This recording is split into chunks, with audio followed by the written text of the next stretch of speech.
Mental Efficiency and Other Hints to Men and Women by Arnold Bennett. Chapter 3. Breaking with the Past. On that dark morning we woke up, and it instantly occurred to us, or at any rate to those of us who have preserved some of our illusions and our naivete, that we had something to be cheerful about, some cause for a gay and strenuous vivacity. And then we remembered that it was New Year's Day, and there were those resolutions to put into force. Of course, we all smile in a superior manner at the very mention of New Year's resolutions. We pretend they are toys for children, and that we have long since ceased to regard them seriously as a possible aid to conduct. But we are such deceivers, such miserable moral cowards, in such terror of appearing naive, that I, for one, am not to be taken in by that smile and that pretence. The individual who scoffs at New Year's resolutions resembles the woman who says she doesn't look under the bed at nights. The truth is not in him, and in the very moment of his lying, could his cranium suddenly become transparent, we should see resolutions burning brightly in his brain, like lamps in Trafalgar Square. Of this I am convinced, that 19/20ths of us got out of bed that morning animated by that special feeling of gay and strenuous vivacity which resolutions alone can produce. And 19/20ths of us were also conscious of a high virtue, forgetting that it is not the making of resolutions, but the keeping of them, which renders pardonable the consciousness of virtue.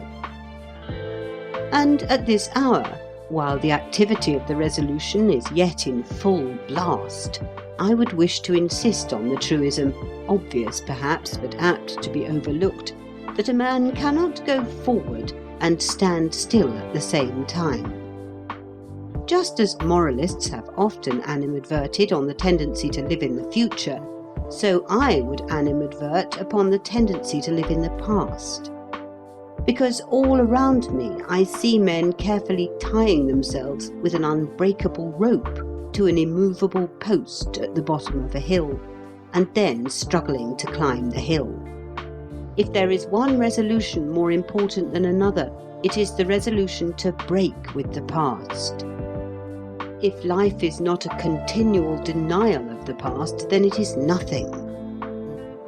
This may seem a hard and callous doctrine, but you know there are aspects of common sense which decidedly are hard and callous. And one finds constantly in plain common sense persons, O rare and select band, a surprising quality of ruthlessness mingled with softer traits. Have you not noticed it? The past is absolutely intractable. One can't do anything with it. And an exaggerated attention to it is like an exaggerated attention to sepulchres, a sign of barbarism. Moreover, the past is usually the enemy of cheerfulness, and cheerfulness is a most precious attainment. Personally, I could even go so far as to exhibit hostility towards grief, and a marked hostility towards remorse, two states of mind which feed on the past instead of on the present. Remorse, which is not the same thing as repentance, serves no purpose that I have ever been able to discover. What one has done, and there's an end of it. As a great prelate unforgettably said, quote, "Things are what they are, and the consequences of them will be what they will be. Why then attempt to deceive ourselves?" End quote. That remorse for wickedness is a useful and praiseworthy exercise, much better to forget. As a matter of fact, people indulge in remorse. It is a somewhat vicious form of spiritual pleasure. Grief, of course, is different, and it must be handled with delicate consideration. Nevertheless, when I see, as one does see, a man or a woman dedicating existence to sorrow for the loss of a beloved creature, and the world tacitly applauding, my feeling is certainly inimical. To my idea, that man or woman is not honouring, but dishonouring the memory of the departed. Society suffers, the individual suffers, and no earthly or heavenly good is achieved. Grief is of the past.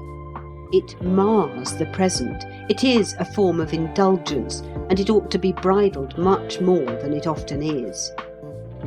The human heart is so large that mere remembrance should not be allowed to tyrannize over every part of it.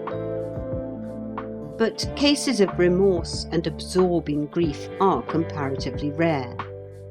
What is not rare is that misguided loyalty to the past which dominates the lives of so many of us.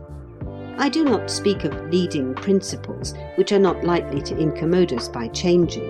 I speak of secondary yet still important things. We will not do so and so because we have never done it, as if that was a reason.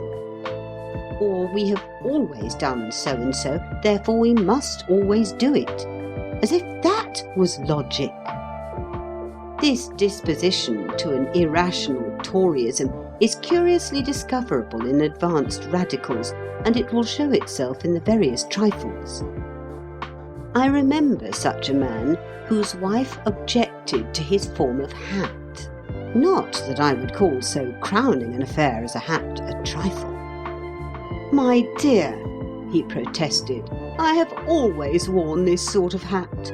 It may not suit me, but it is absolutely impossible for me to alter it now." However, she took him by means of an omnibus to a hat shop, and bought him another hat, and put it on his head, and made a present of the old one to the shop assistant, and marched him out of the shop. "There," she said, "you see how impossible it is."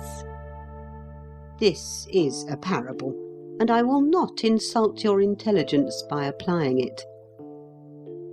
The faculty that we chiefly need when we are in the resolution-making mood is the faculty of imagination, the faculty of looking at our lives as though we had never looked at them before, freshly, with a new eye. Supposing that you had been born mature and full of experience, and that yesterday had been the first day of your life, you would regard it today as an experiment. You would challenge each act in it, and you would probably arrange tomorrow in a manner that showed a healthy disrespect for yesterday. You certainly would not say, "I have done so-and-so once, therefore I must keep on doing it." The past is never more than an experiment.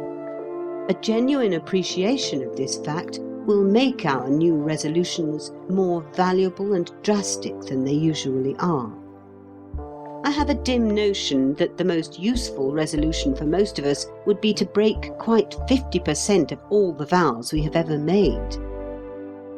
Quote, "Do not accustom yourself to enchain your volatility with vows. Take this warning, it is of great importance." End quote. The wisdom is Johnson's, but I flatter myself on the italics. End of chapter 3.